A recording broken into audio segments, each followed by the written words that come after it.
Welcome to another video. My name is Caleb Sanders. I'm a teacher, a historian. I teach a video production class that has a lot of creative writing. So storytelling is really important to me, and creativity is really important. And one of my favorite things is when authors take inspiration from history for especially fantasy and sci-fi. Obviously there's historical fiction. I have another video I'm going to be doing about that. But for fantasy and sci-fi specifically, there are historic themes and events that have transpired that are amazing to delve into for inspiration and create some of the most lasting and mind-blowing series that we know of. So I'm going to discuss a few of those series and books right now.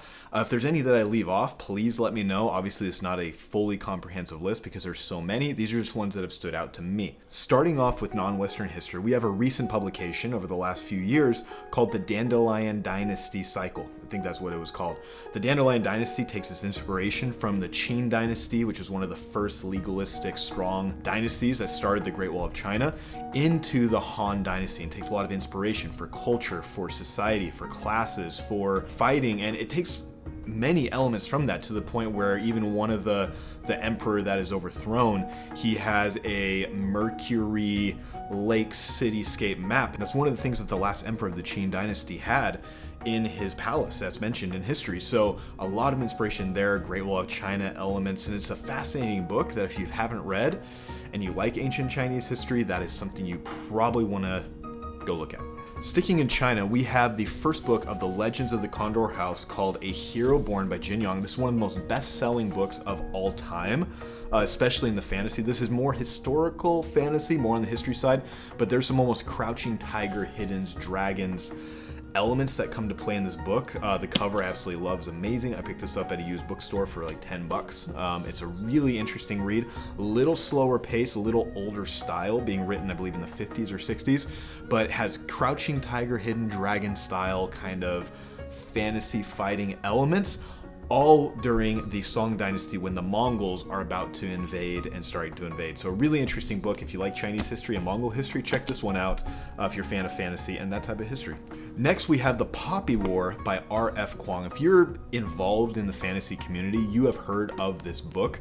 This is a coming of age school into military warfare invasion book that has some very amazing twists and turns. It takes a lot of inspiration from kind of the Taiping end of the Chinese Qing Dynasty into the Japanese invasion of China during World War II, especially with the invasion of the city of Nanjing. There's some brutality in this. This is very dark fantasy it gets into. And there's some brutality that is talked about that many people have objected to, but R.F. Kuang, she really based it legitimately off of what happened in history in Nanjing. So be warned with that, but it is a very interesting read that has some very dark turns that, if you like Chinese history and dark fantasy, check it out. You also have the Green Bone Saga by Fonda Lee. The first book, Jade City, takes a lot of inspiration from end of World War II Taiwan, a lot of the triad warfare, the inter-gang warfare that happens, and a magic system that's based around the wearing and the use of jade as a power source, and a lot of the class and a lot of the race issues and the clash of antiquity and classical belief systems along with the new technological innovations and new society. It's a fascinating, a lot slower, but if you like a family, slow burn, underworld, gangster-related series, the Green Bone Saga, it's amazing.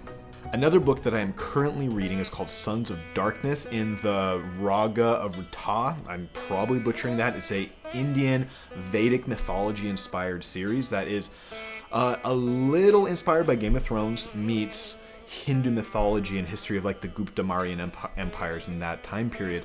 If you've never read anything really non-Western, this will be an eye-opening experience for you. The Sons of Darkness, it's very good. It's a little bit of a slow burn. I'm about halfway through it right now, and it's definitely picking up. So check that out if you really like Indian mythology, something like that. And let me know some others that are more South Asian, Indian inspired, because this is the first one I've read that is set in that time period. Moving over to Africa, we have Evan Winter's The Rage of Dragons, the first book in the Burning Cycle. And this is a really gripping revenge tale, coming of age tale that really digs deep, with dragons being very minimal but very impactful, and the mythology and the afterlife elements of this are really good. The third book is coming out this year. It has its few issues here and there. It was a fully independently published work, and I would give it a solid A- for a first book, and Evan Winter seems like a cool dude. I've seen some interviews with him, so check it out if you like African mythology and dragons. Always dragons. And last up, a little controversial in terms of its basing upon non-Western history, is a book by a Western author, Sci-Fi, called Dune by Frank Herbert. You may have heard of it. Well, this is inspired by a little bit of the later Ottoman Empire elements of Islam jihad, but really dipping into some of the political history and culture and technologies of the kind of post-World War II oil conflicts in the Middle East. Spice, oil, kind of that, but it's a fascinating read that is really contentious at times, but it is a beautiful read that there's no question of its impact on the scientific genre. If I'm talking about non-Western history, I do have to mention one author who takes Middle Eastern, North African, Spanish, Mediterranean history, and that is Guy Gavreau Kay. He writes a lot of books that are inspired by the Crusades, by the Reconquista of Spain, and I am working on one of his books as well soon. It's on my wait list as well. I kind of have things paced out to be able to get to a few books a month, and so he is an author that I have read one book previously on, Tagana, I believe is what it's called, and I have a few others that are on my TBR list that he bases a lot off of the Muslim, Crusade, medieval European kind of clash of cultures. That is really fascinating. If you've never read anything by Guy Gavreau Kay, check him out, because if you like that era of history, that could be right up your alley.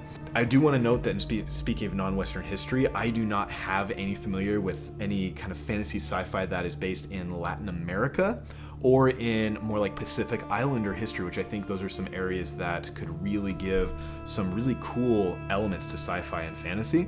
So if you know of any any fantasy or sci-fi that's based in history in Latin America and over in the Pacific Islands, please let me know. I would love to hear about that. When most of us think of fantasy, we probably usually think of being inspired by medieval history, Viking history. That's a lot of in the West what we get, and there are many that are inspired, especially by Greek and Roman elements. One I want to bring up for sure is from Greek and Roman, thinking about the political structures, the social structures, sometimes the cultural norms that come from it, especially the evolution of empire building from Alexander the Great and Caesar and military figures like that. And obviously we have Red Rising is a really good example of that. The entire society uses Greco-Roman elements in terms of dress, in terms of vernacular and naming systems that Pierce Brown did, and this being a really fascinating, almost kind of Hunger Games meets sci-fi and space series. Many of you have probably heard of this. If you've never read Pierce Brown's Red Rising, definitely recommend it. The first book is solid. The second book, Golden Sun, is where it really takes off and really embraces some Roman things that if you like that is definitely something that is mentioned many times. Another series that is on my TBR is the Sun Eater series. That is another one that I've heard dips into Roman and Greco-Roman elements. And so if you have any recommendations or insights about that, let me know, or if I should bump it up my TBR, let me know. I've heard a lot about Christopher Ruccio's Sun Eater series over the last couple of years, and looking forward to checking that out finally. One series that is based off of Roman history that's actually really an interesting series is Jim Butcher's The Codex Alera. If I remember, this is a series that he basically wrote after a dare that he could not write a high fantasy series that is Roman and Pokemon inspired. Those are two things that usually don't mix whatsoever, and he actually pulled it off with spirits and furies being used and captured and utilizing their power for transformation and stuff. And so it's a really cool take on kind of a Roman Pokemon fantasy inspired thing, and I'll talk about that more at another time in another video. James Islington's Will of the Many is another book that takes a lot of Roman history and concepts from politics and society and culture and weaves it together in a world that has basically been conquered by the Roman Empire in a way. If I remember, it's called The Hierarchy, and the giving of power, the giving of your strength to this literal pyramid scheme that has power flowing to the top. The next book is coming out this year as well, I believe. It's called The Strength of the Few, and very much looking forward to that one. I have a review of that book here on my channel elsewhere. You can look for that if you want to. But James Islington's Will of the Many is a very good read of a coming-of-age school development revenge, all of that. That has some really interesting turns along the way. Now, talking about Viking and medieval, there's many series that many people in fantasy and sci-fi realms have heard about and know about. One of them would be The Bloodsworn, The Shadow of the Gods by John Gwynne. He also has his The Faithful and the Fallen series, very much inspired by Viking history. A lot of the battle tactics, a lot of the naming structures, a lot of the social systems, all stem from Viking history. And I mean, come on, who doesn't like dragons and stuff like that? One of the coolest covers that there is, in my opinion. T.H. White's The Once and Future King is another take on the Arthurian legends that is set in kind of medieval Europe. And that is a really interesting retelling if you've never read that. That is a classic. And speaking of classics, you also have Lord of the Rings, you have Song of Ice and Fire, all of these taking medieval structures. We don't have to wax eloquent on all of the elements that come from medieval history, but you have usually a feudal system, you usually have a culture that is easily identifiable, especially here in America where I am, having a lot of that Western Civ emphasis. I like to specialize in non-Western Civ, but that European history is just so indelibly part of our zeitgeist that a lot of these series that are just foundational to us have stuck around quite a while, and there's a reason for that.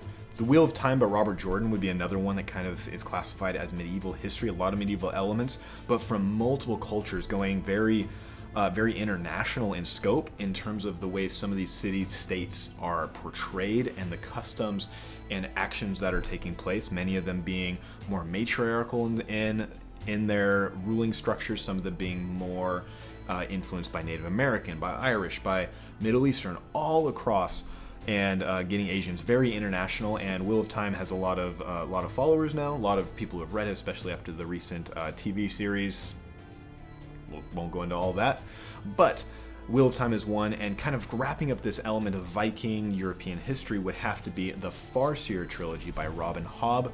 This one, I've only read this book, and I've read the first book of the Magic Ship Traders, something like that. Very much inspired by kind of Viking trading, feudal structure systems of city-states warring with each other, kind of thinking back to Venice and Genoa a little bit. And it's very fascinating with a lot of very classical writing. Some of it's a little harder to read out loud, but if you read it silently, it kind of flows a little bit better. Just saying.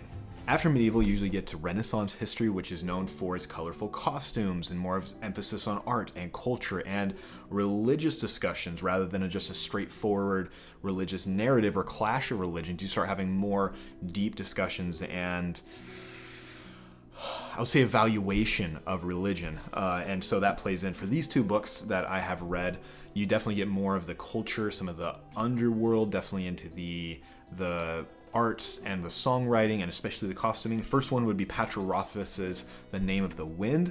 I know some of you might think it's a little more medieval. I think it has medieval, but it definitely gets into the Renaissance music, into the Renaissance costuming, and a lot of the narrative structures that kind of start from there, especially with some of the humanism elements that come from there. And if you're talking about Renaissance Italy, you have to bring up The Lies of Locke Lamora, very much embracing the underworld, embracing more of the kind of the gang mentality, a lot of the mafia mentality going on, and the costuming, the culture, the art, the expression, the society, social structures, all of that, even some of the naming systems of like the mafia boss, Capa Barsavi, you all have that Renaissance mafia era. And I mean, come on, a lot of people think this is overrated, but in my opinion, this is one of the best fantasy books that's been written in the last couple decades. I know that was a lot of just random books thrown out there that some of you may have heard about. Hopefully you've been inspired to read and pick up a few that are inspired by history. I love the themes and the complexities from history that are played out in fantasy and sci-fi, especially when it comes to political conflicts, when it comes to military strategy, social upheaval, cultural clashes, scientific development.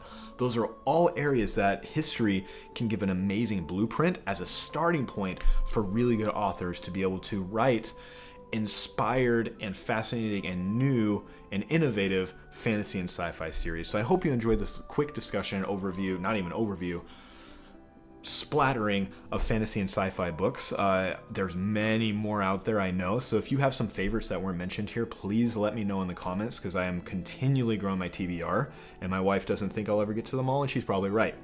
But hopefully you enjoyed this. If you really like this, check out a few of these other videos. I'm going to be checking out a few other series kind of like this, sticking with the Napoleonic era in my next movie or next video. So Thank you for watching if you stuck with us all the way through. God bless, have an amazing day, go read some good stories, and we'll talk to you later. Bye-bye.